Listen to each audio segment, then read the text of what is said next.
If you could join me in a short prayer. This is how I begin when I do any time of adoration or exposition, a time of extended prayer. This is how I begin. And so it's like this. Dear Jesus, I believe that you are truly present in the Blessed Sacrament. Please make me aware of your presence. Please speak to me in a way that I can understand. So that's been the goal of my life ever since coming to know the Lord is I want to know him more. And so the theme, kind of fitting, Scotty said something about going deeper. Maybe I overheard him. But that's kind of the theme of my testimony this evening is going deeper, put out into the deep, more. I want more, I guess would be the theme of my testimony, the theme of my life almost. So maybe not the most holy of thoughts to begin with, but I think it fits with who God is and with my testimony. So I was born at a very young age, as Scotty said, in Falls City, Nebraska, to Phil and Lori Froeschl. I'm the third child of 9, so there's a bunch of us. Patrick, he just graduated from high school. So I graduated back in 2006, so I know some of you, all of you probably were born after that, right? Who's the seniors? Seniors, what was it, 2007? That's crazy. Yeah. So that was my first year of college. So all that's to say is I'm an old man, comparatively. When I got to college, though, in high school, the faith was never really something that was on the forefront of my mind. It was ancillary. It was on the side. It was something that we would do, right? Our family, mom and dad, would make us go to Sunday Mass or Saturday evening. And, on vacations, we'd drive to the middle of nowhere just to get to Mass because we had to make sure that we got to Mass even on vacation. But that was probably the extent. It was, I have to do this because mom and dad say so. It's not really a part of my life, right? If, Jesus is not really even in my thoughts, that I could even know him, that he would love me, that he even exists, really. It was just, this is what we do because that's what mom and dad are making us. So that was my experience in high school. And then when I got to college, I fell away. My freshman year, I stopped going to Mass. I kind of got lazy, was most of it. You'd wake up and it'd be like 11:30 or 12, and you're like, oh, I missed the morning Masses. And then, in the evening it came, and you're like, I go into dinner right now. I don't have time for the 5:30. And then the 10 o'clock, it's 9 o'clock now, but it was 10 o'clock back in my day. And, the excuse was, it's too late. I don't, or I guess it wouldn't be too late. It would be, I don't want to go. And so that was my freshman year. I just kind of fell away. It wasn't important to me. Mom and dad weren't there, and so I just stopped going. And that was freshman year.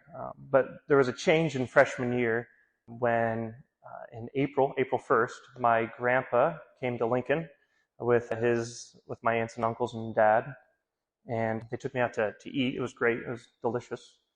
But I didn't really think anything of it.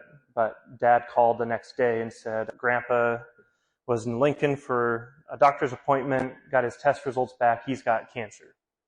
And it was just everywhere. At this point, they caught it so late that there really wasn't anything they could do. And so Grandpa decided to forego any treatment. And just 6 weeks after that appointment, he passed away. And that was the first person in my life that was close to me that died, that was gone. And it rocked my world. It tore me up inside. Just, depression, sorrow, sadness, all these questions hit because I was like, what's the meaning of life? All of a sudden I started to think about real things, not just going through the motions, not just going with the flow, but I started to think about my life. And I thought about Grandpa's life because Grandpa was the best. It's funny, even when I became a priest here in Lincoln, Falls City is in the Lincoln Diocese, but people in Lincoln knew, they'd say, Froeschl, do you know Phil Froeschl? I was like, yeah, that was my grandpa. And they're like, he was a great man. I was like, yeah, I know. So anyways, he was an amazing person. And I remember reflecting, what was it about him that it was so attractive to people? Because he was my grandpa, so it makes sense why I loved him.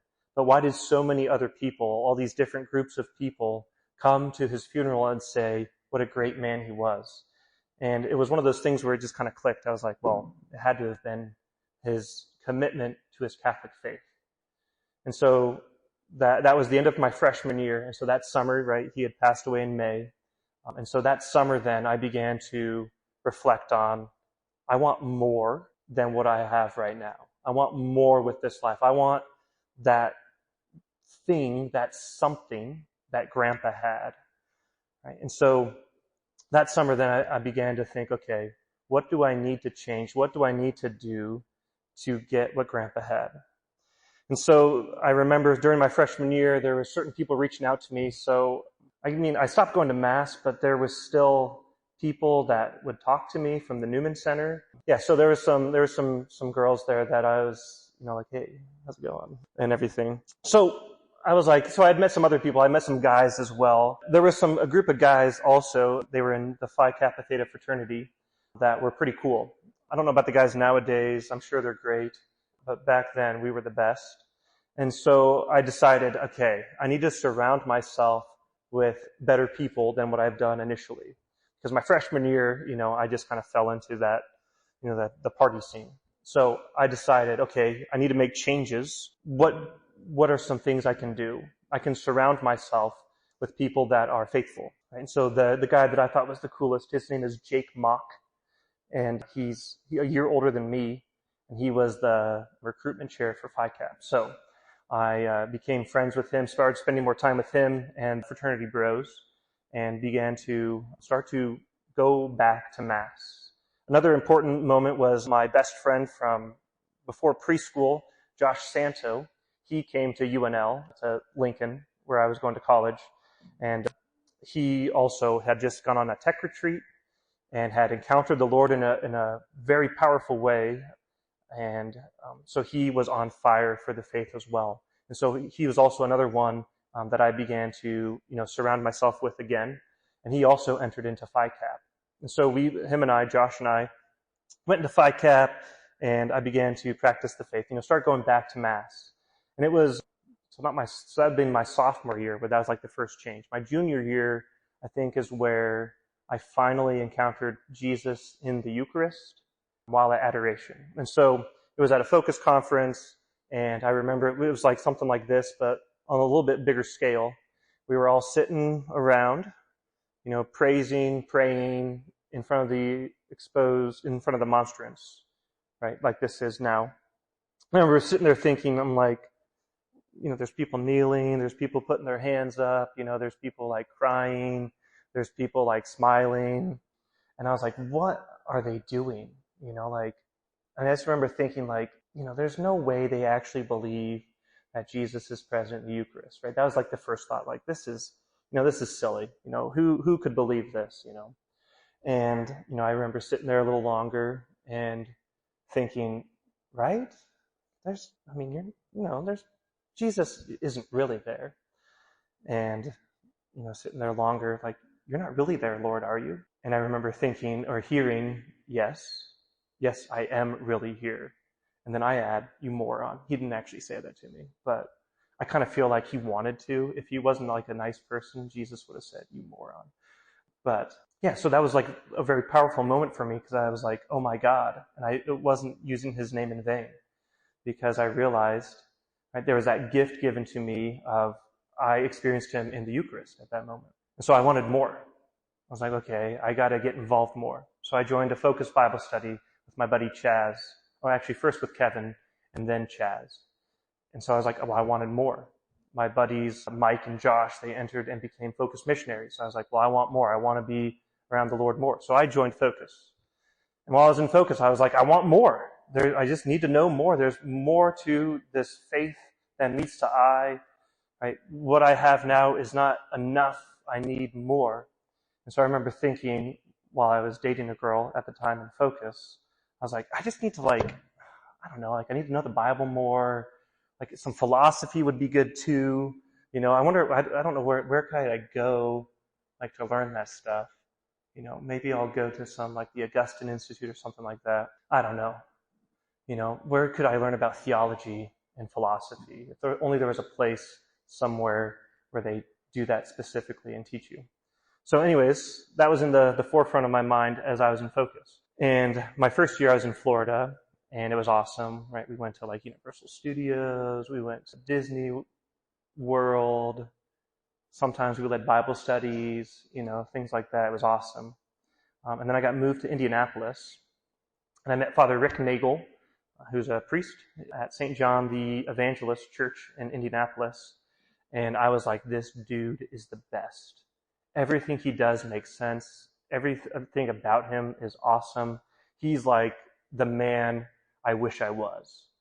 Unfortunately, he's a priest, but I don't have to worry about that now. I got this girlfriend, I'll just model my life after Father Rick, and except for the priest stuff, And so it was September 30th, 2012, when I was in Indianapolis. I remember the day, because I remember it was during the Sunday Mass, and I remember the readings that were happening. But it was September 30th, 2012, during the 7 p.m. Mass, during the Gospel being read, that, as, Jesus was saying, if your eye causes you to sin, pluck it out. If your hand causes you to sin, cut it off.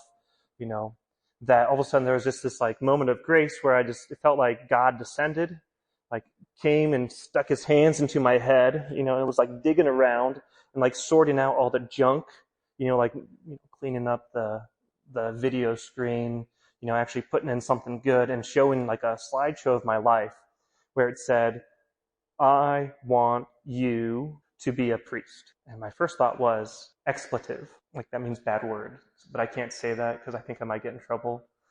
But another thought was, really? And then another thought was, whoa.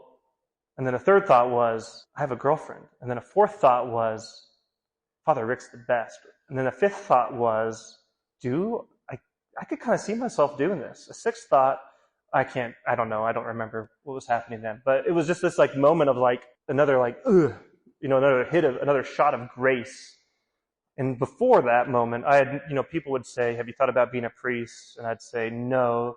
But after that moment, so after September 30th, 2012, all of a sudden, I just could not get the idea of the priesthood out of my head. I could not get that moment where I knew God was calling me to be a priest. I could not get that out of my head. And so I started paying attention a lot more. I was like, well, Father Rick's awesome. I'm just going to follow him around everywhere. I'm going to see what he does. I'm going to ask him why he's doing that. I'm going to, just learn from him. And so that's what I did, right? I was following him around everywhere. I was bothering the crap out of him probably. But more and more each day, I was like, I think I'm supposed to be a priest. I want to be a priest. I need to do something about this. And so I had said I had a girlfriend at the time. So, this was September 30th. And our first conversation about that was around January, where I was like, hey, Sarah. She's not from here, so you won't know who she is. Hey, Sarah. She's from Iowa. I think, so there was something crazy that happened this last semester. So, yeah, I've been thinking about the priesthood. She's like, what? I was like, I was just thinking about it. It's nothing serious. Anyways. So, hey, how's it going? Anyways, what's that over there? So that was in January where we kind of had that first conversation. So I'm a little slow when it comes to sharing my inner life. And so we didn't break up until April. So, but that was a decision I had to make. So I was dating someone, but the desire for the priesthood was so strong. I have to do something. I have to make a change. God's calling me deeper. God's calling me to something more. And I don't think it's, with my girlfriend. I think it's in the priesthood. And so after we broke up, immediately a year later, I entered seminary. So that had been in 2014. So 2012, I heard the call. It wasn't until 2014 I finally entered seminary. St. Greg's, I was coming in, and I was still a focused missionary mindset. I was I can make my own decisions. And then seminary was no, you cannot, right? Now here's your schedule, here's your structure, and so it was that was more of a wrestling with a change and whatnot. So that's why seminary was kind of rough for me. Anyway, so seminary was great. Got to know the Lord more, got to go deeper with him. And I was ordained a priest in 2020. But even still as a priest, I'm I want more. I want to go deeper with you, Lord. And so I remember this past year, that has been a big theme of going deeper with the Lord. Always wanting to be with him, to be spending time with him. And so what's been coming up a lot recently is those graces that I received in the past, right? The grace of belief in the Eucharist, the grace of my grandpa's witness, the grace of being called to the priesthood. The grace of, just the people in my life, the peoples in my life that have influenced me, and then especially the times, those moments of grace along the way. And so going deeper, by being grateful what I've been given, and then just this expectation that God will continue to give me what I ask, to continue to give me more, to continue to fill my heart. And so I'm really excited to end this talk, but also to spend this year with all of you guys, to get to know you, and hopefully we can hear the voice of the Lord together, to understand and truly believe that He is really present with us, that we may be given that peace that we all desire so much.